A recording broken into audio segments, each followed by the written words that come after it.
Yes doctor Arif Hussain. ഇതിപ്പോൾ ഞാനിവിടെ കണ്ടുകൊണ്ടിരിക്കുന്നത് ഓവറാക്കി ചളമാക്കുന്ന ഒരു കാഴ്ചയാണ്. സത്യത്തിൽ ഇതിൻ്റെ വല്ല ആവശ്യമുണ്ടോ എന്നാണ് ഞാൻ ചോദിക്കുന്നത്. മാത്രമല്ല ഇപ്പോൾ പറഞ്ഞു വന്നപ്പോൾ ഇവിടെ നമ്മൾ കാണുന്നത് എന്താണ്, ഒരു ഭൂരിപക്ഷ വർഗീയത വളർന്നു കഴിയുമ്പോൾ ഇവിടെ ഉണ്ടാകാൻ സാധ്യതയുള്ളത് എന്താണ്, അതൊരു നരനായിട്ട് തന്നെയായിരിക്കും എന്നിവിടെ നമ്മൾ പറയാറുണ്ട്. അതാണ് ഇവിടെ നമ്മളുടെ ഇപ്പോൾ സംസാരിച്ച് നിർത്തിയ ആ വ്യക്തിയുടെ വാക്കുകളിലൂടെ നമുക്ക് കാണാൻ കഴിയും. അതിനോട് പൂർണ്ണമായിട്ടും വിയോജിക്കുകയാണ്. എന്നാൽ ഇതിനു മുന്നേ സംസാരിച്ച വ്യക്തി നമ്മുടെ ഹസ്കർ സാഹിബും അദ്ദേഹവും സംസാരിക്കുമ്പോൾ നമ്മളിവിടെ കാണുന്നത് തുടക്കത്തിൽ പറഞ്ഞു വെച്ച കാര്യം തന്നെയാണ്. അതായത് ഈ വിഷയത്തിൽ ഇത് സിനിമയായിട്ട് കാണാൻ നമുക്ക് സാധിക്കണം. ഇതൊരു സിനിമയാണ്, ഇതൊരു കലയാണ് എന്ന് പറയുമ്പോൾ അത് എല്ലാ സിനിമയുടെ കാര്യത്തിലും, എല്ലാ നാടകത്തിന്റെ കാര്യത്തിലും, എല്ലാ പുസ്തകത്തിന്റെ കാര്യത്തിലും നിങ്ങൾക്ക് പറയാനുള്ള ആഫിയത്തും ആരോഗ്യം ഉണ്ടാകണം എന്ന് നമ്മൾ പറഞ്ഞു വെച്ചു.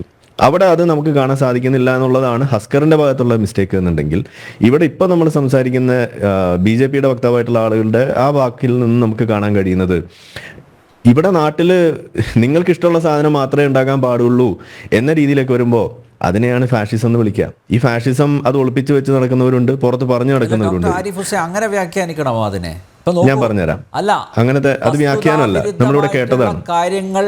അത് പ്രമേയമാക്കി ഒരു സിനിമ പ്രേക്ഷകരുടെ മുന്നിൽ എത്തുകയാണെങ്കിൽ അത് കൃത്യമായി ചൂണ്ടിക്കാട്ടി ഇടപെടേണ്ട ഉത്തരവാദിത്തം ഇവിടുത്തെ രാഷ്ട്രീയ പാർട്ടിക്കില്ലേ, ഇവിടുത്തെ പൊതുസമൂഹത്തിനില്ലേ, ഇവിടുത്തെ പ്രേക്ഷകർക്കില്ലേ?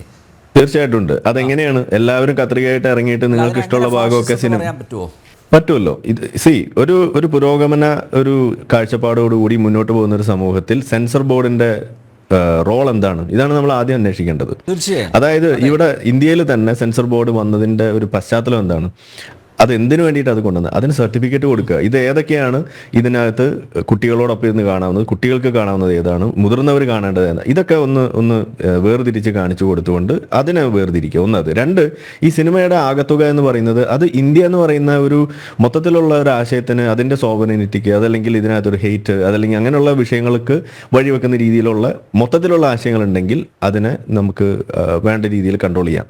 അല്ലാത്ത രീതിയിൽ ആണെന്നുണ്ടെങ്കിൽ അതിൽ ഇടപെടേണ്ട കാര്യമില്ല. അതിൻ്റെ മൊത്തത്തിലുള്ള ആശയമാണ് അതിൻ്റെ പ്രധാനപ്പെട്ട ഒരു വശം എന്ന് പറഞ്ഞു വെക്കുമ്പോൾ ആ ഒരു ലക്ഷ്യത്തിൽ ആണ് ഇവിടെ സെൻസർ ബോർഡ് എന്ന് പറയുന്നത് ആഗോളതലത്തിൽ തന്നെ നമുക്ക് കാണാൻ കഴിയുന്നത്.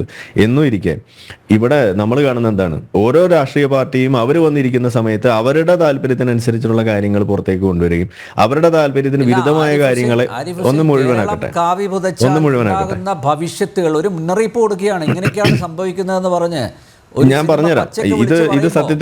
ഇത് സത്യത്തിൽ കാവിയുടെ വക്താക്കൾ, കാവിപക്ഷത്ത് നിൽക്കുന്നവർ, അവർക്ക് പ്രതികരിക്കാനുള്ള ഉത്തരവാദിത്വം ഇല്ലേ? ഞാൻ പറഞ്ഞുതരാം. അതായത് ഇവിടെ ഇപ്പൊ സത്യത്തിൽ സംഭവിക്കുന്നത് എന്താണ്, ഈ സിനിമ ഇവിടെ വന്നത് ഇത് BJPക്ക് അനുകൂലമാണെന്ന് പോലും മനസ്സിലാക്കാൻ സാധിക്കുന്നില്ല എന്നോടത്താണ് ഇതിന്റെ പ്രശ്നം. എന്നാൽ ആ ഒരു സംഗതിയെ ഇതുപോലെ ഓവറാക്കി ചളമാക്കുമ്പോൾ ഇത് BJPക്ക് എതിരായിട്ട് വരുന്നൊരു സാധനമാക്കി മാറ്റാനാണ് ഇവിടെ സത്യത്തിൽ ഇവിടെ പരിശ്രമിച്ചുകൊണ്ടിരിക്കുന്നത്. ഇത് വെറുതെ വിട്ട് കഴിഞ്ഞാൽ ആളുകൾ ഈ സംഗതിയെ, ഈ സിനിമ വന്നു കഴിയുമ്പോൾ അതിന്റെ ഉദ്ദേശം എന്ന് പറയുന്നത് എന്താണ്, സിനിമ എന്നല്ല കലാരൂപങ്ങളുടെ ഉദ്ദേശം എന്താണ്? അത് ഇവിടെ പ്രതികരിച്ചതുകൊണ്ടാണ് ഇപ്പൊ 17 സ്ഥലത്ത് കത്രിക വെക്കാൻ തീരുമാനിച്ചത്. പ്രതികരണവും കത്രിക വെക്കുന്നതും തമ്മിൽ രണ്ടാണ്. ഇതാണ് നമ്മൾ പറഞ്ഞു വെക്കുന്നത്. വെറുതെ വിട്ടിരുന്നെങ്കിൽ ഇവരെ ആഘോഷിക്കുകയായിരുന്നു. കത്രിക വെക്കുന്നതും പ്രതികരിക്കുന്നതും രണ്ടാണ്. ഈ ഇടത് ജിഹാദികൾ അവർ ഇതൊരു വലിയൊരു ആഘോഷമാക്കി മാറ്റിയേനെ. നിങ്ങൾക്കത് അങ്ങനെ പറയാമായിരിക്കും, പക്ഷെ എന്നെ സംബന്ധിച്ചിടത്തോളം ഇത് ഇന്ത്യ എന്ന് പറയുന്ന രാജ്യം മുന്നോട്ട് വെക്കുന്ന ഫ്രീ സ്പീച്ച് എന്ന് പറയുന്ന ആ ഒരു പ്രിൻസിപ്പിളിന് നേരെ വരുന്ന ഏറ്റവും വലിയൊരു അപജയമായിട്ട് എനിക്ക് കാണാൻ പറ്റുള്ളൂ. കാരണം ഇത് ഇന്ന് മാത്രമല്ലല്ലോ ഞാനിത് പറയുന്നത്, ഇതിന് മുന്നേ വന്ന ഇപ്പോൾ കേരള സ്റ്റോറി വന്നപ്പോൾ, അല്ലെങ്കിൽ മറ്റു പല കേരള സ്റ്റോറിയിലാണ് ഏറ്റവും കൂടുതൽ ഞാനിത് എടുത്ത് പറഞ്ഞുകൊണ്ടിരുന്നത്. അന്ന് പക്ഷെ അത് ചെയ്തിരുന്നത് മറ്റുള്ള ആളുകളായിരുന്നു. അവരായിരുന്നു ഇതിനകത്ത്. ഇപ്പോൾ അച്യുതാനന്ദൻ പറഞ്ഞൊരു സ്റ്റേറ്റ്മെന്റ് ആ സിനിമയിൽ നിന്ന് എടുത്ത് കളഞ്ഞു, ഇന്ത്യ ഒരു ഇസ്ലാമിക രാജ്യമാകും എന്ന് പറയുന്ന ഒരു സ്റ്റേറ്റ്മെന്റ്. അത് വസ്തുതയാണല്ലോ, പക്ഷെ അത് മുറിച്ചു കളയേണ്ടി വന്ന ഒരു അവസ്ഥ ഇവിടെ വന്നു. എന്താ അത് വന്നത്? അന്ന് ആരായിരുന്നു അതിന് കാരണക്കാരായത്? ഇവിടുത്തെ ഇടതുപക്ഷവും ഇവിടുത്തെ മുസ്ലിം പക്ഷവും തന്നെയല്ലേ അതിന് കാരണമായത്? അപ്പൊ അന്ന് നമ്മൾ പറഞ്ഞത് ചെയ്യരുത്. ഇന്ന് നമ്മൾ കാണുന്നത് എന്താണ്? ഇന്ന് ഇതിനകത്തൊരു വിഷയം ഉണ്ടെങ്കിൽ ആ വിഷയം ചർച്ചയാകാനുള്ള വഴിയല്ലേ അത്. ആ വഴിയെ നിങ്ങൾ വെട്ടി മാറ്റി കഴിയുമ്പോൾ പിന്നെ ഇത് വെറുതെ ഒരു അപ്പുറത്തൂടെ പോകുന്നൊരു സിനിമ. അപ്പൊ നിങ്ങളുടെ പ്രശ്നം യഥാർത്ഥത്തിൽ ഈ സിനിമ വിജയിക്കരുത് എന്നുള്ളതാണോ, ഈ ഇതുപോലെ ഒരു സാധനം ഇവിടെ വേണ്ട എന്നുള്ളതാണോ, അതോ ഈ വിഷയമേ ചർച്ച ചെയ്യാൻ പാടില്ല എന്നുള്ളതാണോ? ഇങ്ങനെയുള്ള മെസ്സേജുകൾ പോകരുത്. ഇതിലെ മെസ്സേജ് ഞാൻ പറഞ്ഞില്ലേ, ഇവിടെ എന്താ ഇപ്പോൾ ഇവിടെ സംഭവിച്ചിരിക്കുന്നത്? ഗോത്ര എന്ന് പറയുന്ന വിഷയം ഇതുവരെ ആരും ഓർക്കാതിരുന്നത്, ചർച്ച ചെയ്യാതിരുന്ന വിഷയത്തെ ഇതുപോലെ വ്യാപകമായിട്ട് 10-12 വർഷം മുന്നേ ഉള്ള സംഗതികൾ ഇന്നിവിടെ ചർച്ചയാകുന്നുണ്ടെങ്കിൽ അത് ഈ സിനിമയുടെ കാരണം കൊണ്ടല്ലേ?